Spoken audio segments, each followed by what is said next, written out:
They said my rain barrels were an eyesore and against community guidelines. I was just trying to conserve water, legally.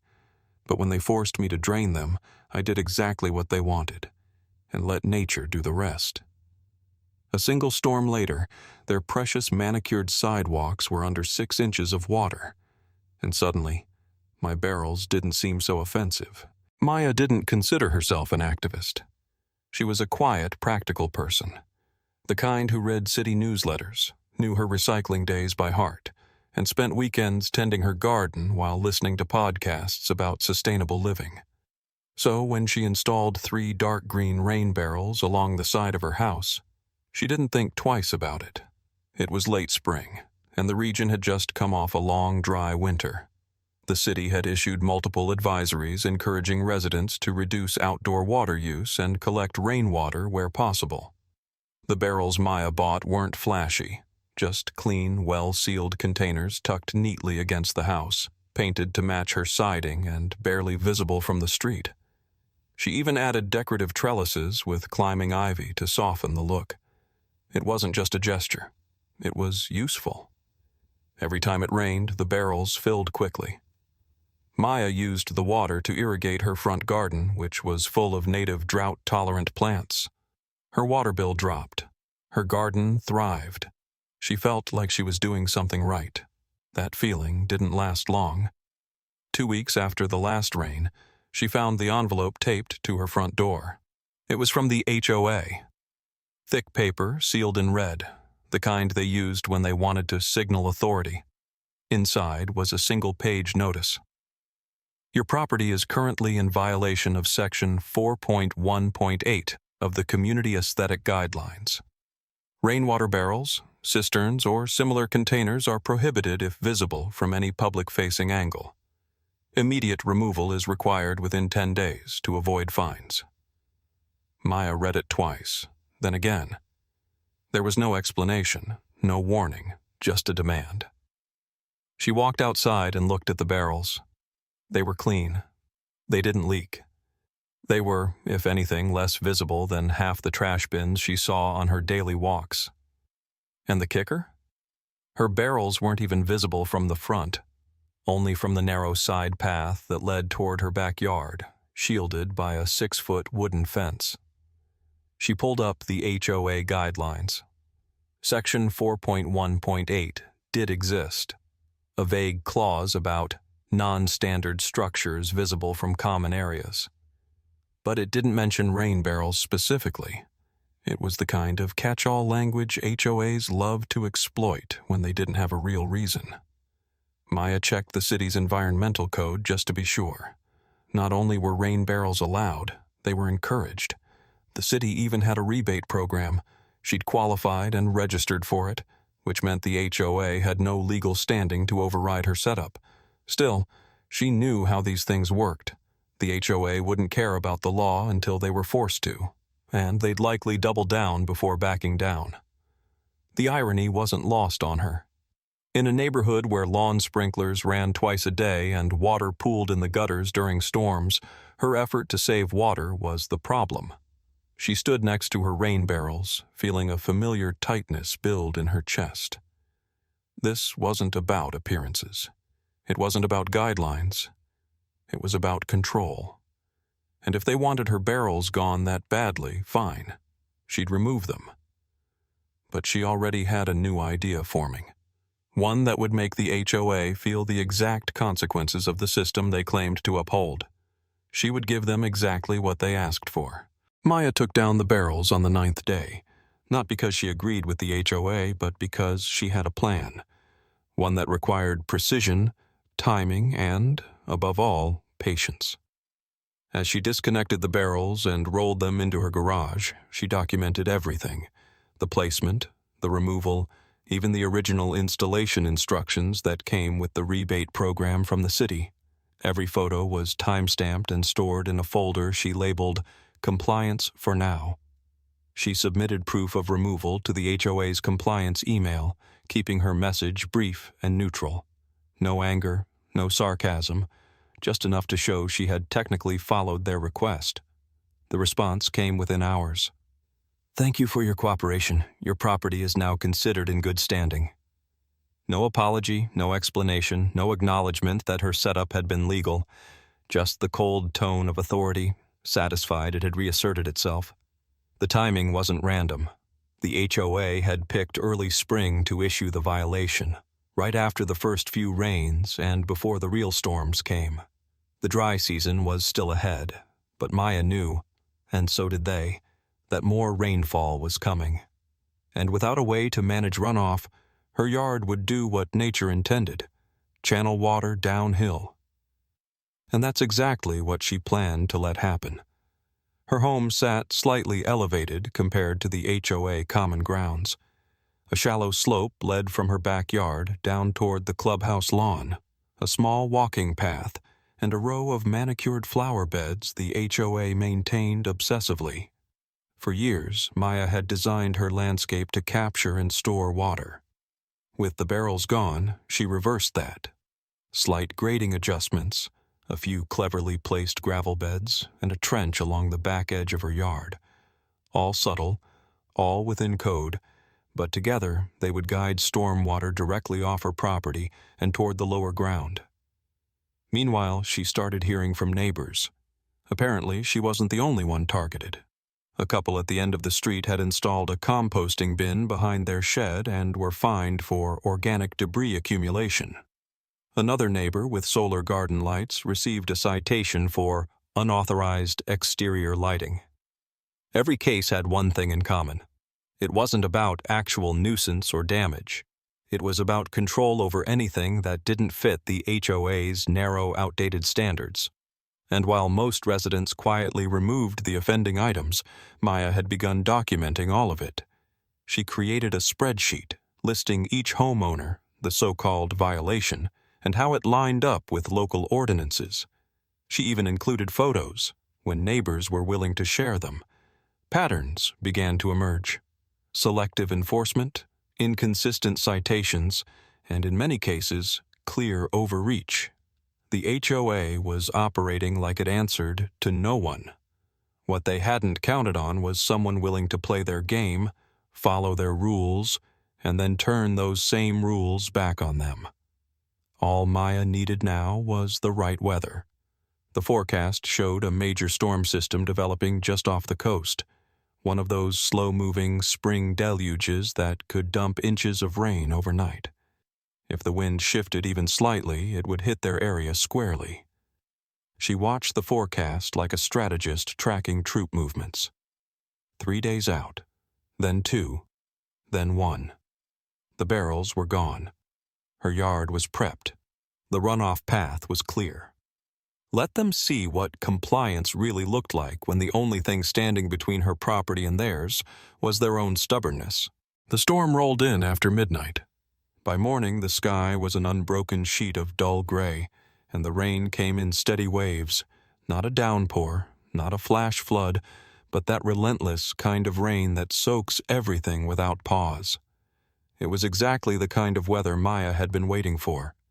She stood by her back window, coffee in hand, watching the runoff do its work. Without the rain barrels in place, the downspouts emptied directly onto her yard, which had been subtly regraded to guide water away from the house and toward the property line. Every gallon that used to be stored was now flowing freely, and purposefully. The trench she'd dug along the back edge of her yard was doing its job, capturing the water and directing it toward the slope that led to the HOA's prized communal landscaping. It wasn't dramatic, not yet, just a gentle stream weaving through her grass, over the gravel, and down into the path beyond. By noon, the stream had become a miniature river. The walking path at the base of the hill, which the HOA maintained with perfect regularity, was now submerged in water. Their flower beds, so carefully curated with bright seasonal blooms, were drowning. The mulch was lifting, floating in clumps. The decorative bark they had laid just a week earlier was already washing into the curb drains. Maya stayed indoors, dry and silent. She wasn't hiding. She just didn't need to be seen. Her job was already done. By late afternoon, she started receiving texts from a few neighbors. "Did your backyard flood too? HOA's garden looks like a pond, Loel. I just saw one of the board members with a shovel trying to unclog the drain near the clubhouse." She didn't respond. Not yet. Instead, she pulled up the footage from the camera she'd mounted behind her house a month ago after the first violation notice. It had a clear view of the yard, the runoff direction, and, crucially, a timestamp. The camera captured everything: the absence of rain barrels, the water flowing legally and naturally across the terrain, and the flooding below. She stitched the video together into a clean 45-second clip. No narration, no editing tricks, just the visual story of what happened when a water conservation system was removed under pressure from rules that contradicted state law. Then she posted it. No hashtags, no rants, just a title. "This is what happens when you punish water conservation." Within hours, the video spread through the neighborhood Facebook group. Then it hit Reddit. By the next day, it had been picked up by a local environmental blog that had previously written about conflicts between eco-conscious residents and outdated HOA regulations. Maya didn't call out anyone by name. She didn't have to. The footage spoke for itself. Not in anger, but in logic. No yelling, no blaming. Just water flowing exactly where gravity and poor planning took it. The HOA board was silent at first. Then they panicked. The day after the storm, the board sent out an emergency email blast to all residents, citing unexpected drainage issues and requesting voluntary community assistance to help repair the damaged landscaping. They made no mention of the rain barrels, nor did they attempt to explain the source of the flooding. But the residents already knew. Many had watched the video. Some even came to Maya directly, asking for advice on how to install rainwater systems of their own. Discreetly, perhaps, but legally. A few admitted they had never questioned the HOA's authority before. Now they weren't just questioning it. They were organizing. Maya didn't gloat. She didn't need to. The HOA had created the rules. She followed them. And now they were literally drowning in the consequences. 2 days after the storm, the HOA tried to regain control of the narrative. An official letter arrived, printed, folded, and dropped in every mailbox, filled with vague language about weather anomalies and a temporary issue with water redirection that had impacted the community's shared spaces. It thanked residents for their patience and asked for understanding as the board continues to protect property values and neighborhood standards. Nowhere in the letter did it mention the rain barrels. Nowhere did it mention Maya. But everyone knew. The HOA's flower beds were destroyed. The walking path had buckled slightly from water erosion. The clubhouse entryway had to be sandbagged mid-storm. None of it was catastrophic, but it was embarrassing, especially for a board that had always prided itself on micromanaging appearances. Residents had watched the footage. They had talked. Word spread faster than any memo ever could. Maya received quiet knocks on her door. First, it was her neighbor Sarah, who wanted to know how much the barrels cost and where to buy them. Then it was Malik, the retiree from 2 houses over, who confessed that the HOA made him remove his solar-powered pond pump last year. Said it made the backyard look too commercial. He was still angry about it. Within a week, Maya found herself the unintentional point of contact for half the block. Not because she rallied them, but because they finally saw proof that resistance didn't have to look like confrontation. It could look like quiet compliance backed by knowledge, timing, and a good camera angle. That week, the city council reached out. Someone from the environmental planning department had seen the video and wanted to schedule a phone call. The rep was polite but direct. They'd received multiple complaints about HOA overreach in neighborhoods like hers, particularly in cases involving sustainability efforts. The rain barrel incident fit into a growing pattern. The rep explained something Maya hadn't known. While HOAs were private entities, they still operated under public zoning law. And in their state, Any HOA policy that directly contradicted municipal or state environmental policy, such as rainwater collection allowances, was not only unenforceable but possibly illegal if applied punitively. That phrase stuck with her, applied punitively, because that was exactly what this had been, a punishment. The city asked if she'd be willing to provide a statement. She agreed. Anonymously, for now. Meanwhile, the HOA's credibility continued to slide. Residents started speaking up during meetings. Quiet faces who once sat in the back rows now asked pointed questions about budget allocations, enforcement patterns, and decision-making processes. The board, caught off guard, deflected as much as possible. But cracks were forming. Then came the proposal.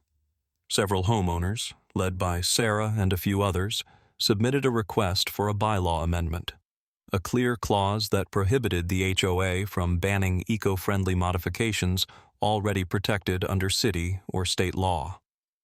It didn't just cover rain barrels. It included compost systems, drought-resistant landscaping, rooftop solar, and even low-flow irrigation setups. The board tried to stall the vote, but under the HOA's own charter, a petition signed by 30% of residents forced a ballot. Maya didn't lead the campaign. She didn't need to. She had already played her part. She had simply followed the rules, documented the consequences, and let the truth ripple outward, like rainwater on open ground. Now the pressure wasn't on her. It was on the people who tried to shut her down. The vote wasn't even close. Over 70% of the community supported the bylaw amendment, more than enough to enshrine it into the HOA's official regulations. Just like that, the same board that once issued fines for native plants and rain barrels was now legally barred from interfering with any form of environmentally sustainable property use, as long as it complied with city or state law. It was a quiet revolution, but no less powerful for its lack of noise. The board didn't fight the results. They couldn't. In the weeks following the vote, 2 members resigned, including the compliance officer who had signed Maya's original violation notice. No explanation, no farewell statement. Just a line in the next monthly bulletin. Board vacancies to be filled via community nominations. People noticed. People remembered. The remaining board members, those who stayed on, shifted their tone. Communications grew more formal, less aggressive. Enforcement slowed. Meetings began to include time for open comments, something residents had been asking for years. Change was happening, not in one loud crash, but in steady, undeniable steps. Maya, meanwhile, reinstalled her rain barrels. She did it methodically, documenting every stage, cross-referencing installation with municipal guidelines, and posting a brief, matter-of-fact update in the neighborhood forum. Reinstalled as permitted under State Water Conservation Code, 4-1A2.3. Happy to share resources with anyone interested. Within days, 3 other homes had rain barrels too. A month later, someone posted photos of a backyard greenhouse. Another neighbor started a composting system. Slowly, the neighborhood began to shift. Not radically, not overnight, but towards something more reasonable, more cooperative. The fear was gone. Maya wasn't the face of the movement, and she liked it that way. She never made speeches, never sought attention. Her win wasn't about ego. It was about reclaiming something basic, the right to live sensibly without being punished for doing the right thing.